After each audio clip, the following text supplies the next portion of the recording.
प्रणाम भगवन। ओम श्री गुरुवे नमः।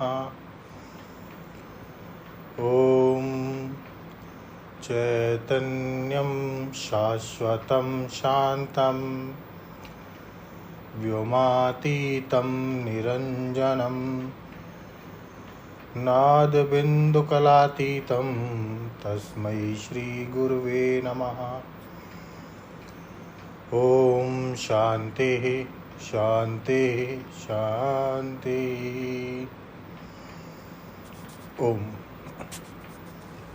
ब्रह्मज्ञान और उसकी साधना द्वारा स्वामी अखंडानंद सरस्वती जी महाराज द्वारा भगवान स्वामी जी भगवान स्थिरता के विषय में बता रहे थे। स्वामी जी ने बताया कि शरीर की निश्चलता का नाम निश्चलता नहीं है।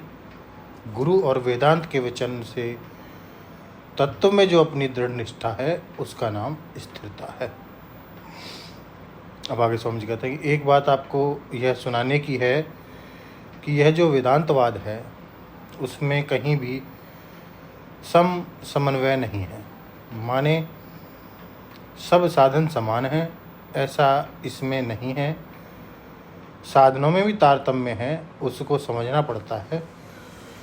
यदि आपको जीवन स्थिर बनाना हो तो शास्त्रोक्त आचार का पालन करें, और यदि आपको शरीर स्थिर करना हो तो हठ योग के आसनों का अभ्यास कीजिए। और अब आप लोग हमारा मोटा पेट देखते होंगे तो आप सोचते होंगे कि हमारा आसन के साथ भला क्या संबंध हो सकता है।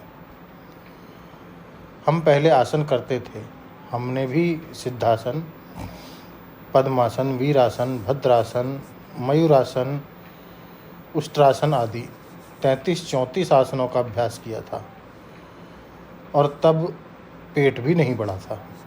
योग दर्शन में बताया कि यदि आपका शरीर हिलता हो तो आप दो बात अपने ध्यान में रख लीजिए।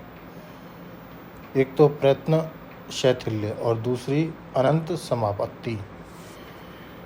प्रयत्न शैथिल्य माने जिस समय आप आसन स्थिर करके बैठें उस समय अब हमको कोई काम करना है, यह संकल्प मन में नहीं रहे, और 15 मिनट या घंटे भर के ध्यान के बाद दुकान पर जाना है या ठाकुर जी की पूजा करनी है या घर गृहस्थी संभालना है, यह संकल्प नहीं रहे। जिस समय बैठें यह ख्याल करके बैठें कि अब तो मैं आसन पर बैठा हूँ।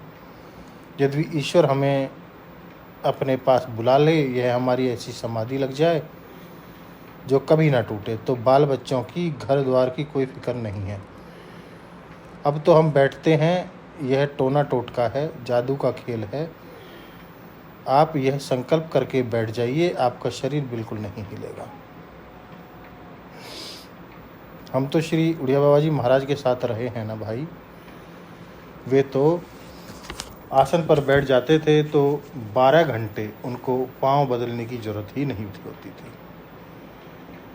हमारे शंकराचार्य ब्रह्मानंद जी महाराज 9-10 घंटे भरी सभा में ज्यों के त्यों बैठे रहते थे, और हमारा आसन जो सिद्ध हुआ वह लेटने वाला हुआ।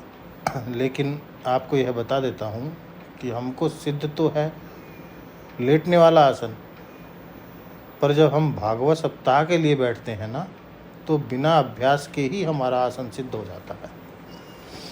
उस समय 4 घंटे बैठे रहने पर भी हमें आसन बदलने की जरूरत नहीं पड़ती है। तो उसमें एक दूसरा टोना टोटका है, और वह है अनंत समापत्ति, अर्थात अपने हृदय में शेष भगवान का ध्यान करें। कुंडली बांधे हुए शेष बैठे हैं, उनकी गोद में नारायण और शेष भगवान अपना फन फैलाए सिर पर धरती लिए आपके शरीर के भीतर बैठे हैं। अगर वे हिल जाएं तो धरती हिल जाए। तो आप बिल्कुल शेष का ध्यान करके बैठें, शरीर बिल्कुल नहीं हिलेगा। अच्छा, अब आपको सुनाते हैं कि अगर मन आपका प्रकृति की किसी भी वस्तु का चिंतन करेगा तो मन हिलेगा, और मन हिलेगा तो शरीर हिलेगा, क्योंकि शरीर और मन तो एक ही हैं। प्राण हिलेगा तो शरीर हिलेगा। तो कई लोग देह को वश में करके ही देह को स्थिर करते हैं, कई लोग प्राण को वश में करते हैं, कई लोग मन को वश में करते हैं, और कई लोग कहते हैं कि विचार भी एक विक्षेप है। विचार क्या करना, शांति रखो। और कई लोग दृष्टा होकर बैठते हैं, परंतु वेदांत की दृष्टि इन सबसे न्यारी है। आपको मालूम होना चाहिए, वेदांत दर्शन के 4 अध्याय में इसके लिए सूत्र ही है, आसीन संभवात।